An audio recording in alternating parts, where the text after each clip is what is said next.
Bonjour, good afternoon.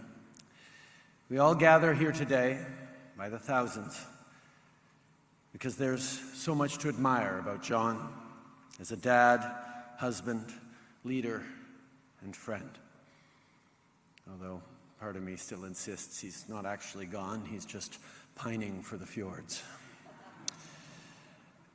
Combining progressive values, pragmatism, wisdom, and compassion, he never shied away from challenges, but above all, he had an extraordinary sense of humor, something which was evident from our very first meeting in Ottawa after he became Premier. There's a story he loved to tell about that day, and I know some of you may have heard it once or twice. As John told it and retold it and retold it, he was a bit nervous. I couldn't see it, but it became clearer once we started the joint news conference. With the media assembled in front of us, he was asked a slightly uncomfortable question about a certain piece of pipeline infrastructure, which was a topic of some disagreement between the two of us. Well, starting his answer, he raised his hand, about to get into an animated response, and knocked over his glass of water, spilling it over the lectern and onto the floor. Without missing a beat, John looked up and deadpanned, "Spills can happen anywhere."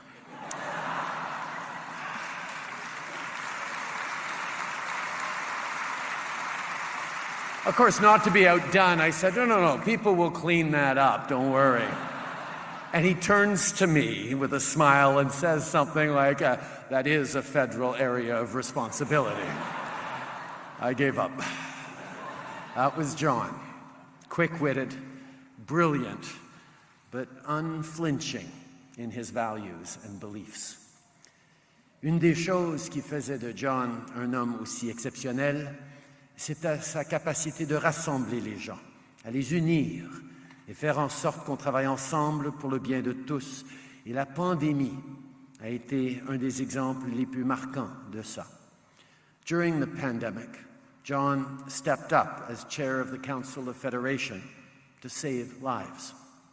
But more than that, he recognized the cracks in our healthcare systems that the pandemic exposed. And he spearheaded an effort to land a new deal between the federal government and provinces over healthcare funding. Now, as decades of federal-provincial history has shown, that's no small thing. But John was determined in the way that only he can be. So one brisk late autumn evening in Victoria, the two of us together sat down in a lounge in the legislature, ordered what would prove to be too many pizzas and too few beers, and we talked as friends and partners about the future. I felt John's vision and passion for a stronger, healthier Canada all through that evening. And after a long night, we got a deal done. Oh, it would take months for the officials and ministers to put to paper the $200 billion for family doctors, for mental health support, for reduced backlogs, for better data. But it was John that made it happen that night. That was one of his last acts as Premier. And I can't think of a better legacy for all Canadians than that.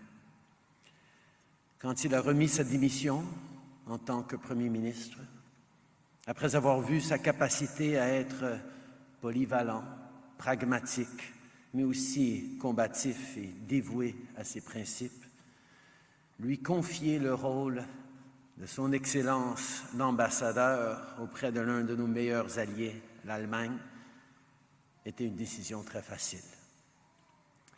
John lived an accomplished life. He was Chief of Staff Horgan. He was Premier Horgan. He was His Excellency Ambassador Horgan. But the people lucky enough to have known him, to the people of British Columbia who greatly admired him and who he so clearly loved back, he will always be John from Langford.